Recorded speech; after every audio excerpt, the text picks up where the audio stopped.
Sure, chopping a sample on the Lofi-12 is not the smoothest thing in the world, but I bet you can get pretty fast at it. So let's check them out. I'm going to sample a drum break. First of all, you want to select your bank. So go over to user. I'm going to go to user 2.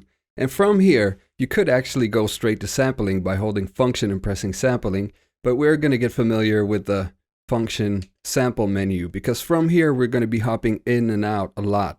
So we might as well just jump straight into there. We can preview all the samples that we have in this bank, just like that, except we have no samples in there right now. So let's select this one by pressing OK. And now we are in the edit mode. From now on, this Magnavox thing applies. From here, we can hold the function or select as it's called right now and press sampling. Now we're in our sampling menu. Only a couple of things that you need to keep track of at this point.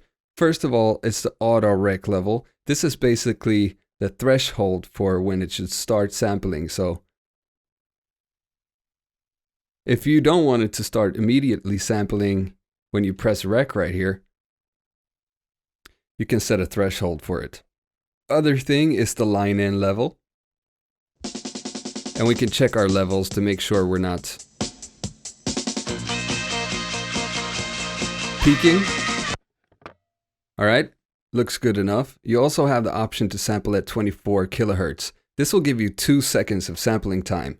If you don't have that activated, I believe you sample at 12 kilohertz, something like that, and you get 4 seconds of sampling time. This is a 12-bit sampler with some very nice crunch. So the old golden trick of speeding up the record and then slowing it down will make it more filthy, give it some more aliasing, and it will sound nicer. It is up to you. I'm going to put it at regular speed and sample something into here.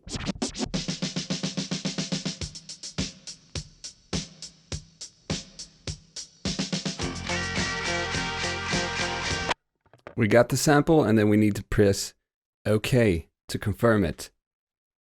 All right, save, OK.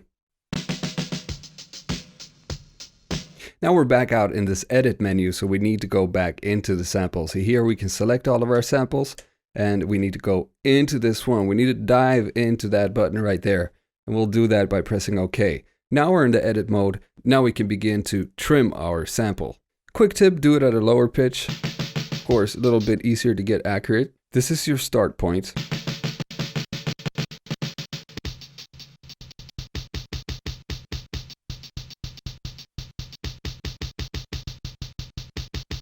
So let's do the endpoint too and see how close we get. Let's be happy with that for now. Save it. So now we have that sample on sample number 1 in user bank 2.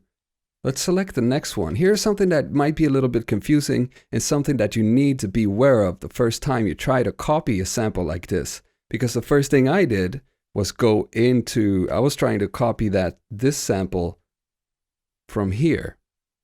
But what you're doing is actually fetching a sample. So this should actually say something like, I don't know, fetch. What we actually need to do is go to another sample, go into that one, press this copy button, and choose which sample we want to steal the sample from onto the slot that we're currently on. Press that. Okay.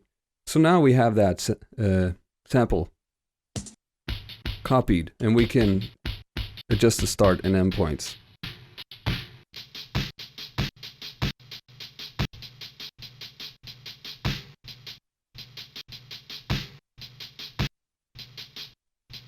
All right, that's another one.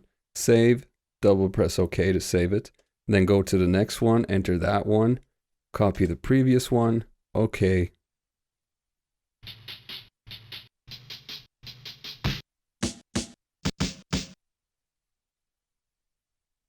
Save it, and last repetition. You can see it's pretty quick once you get used to it.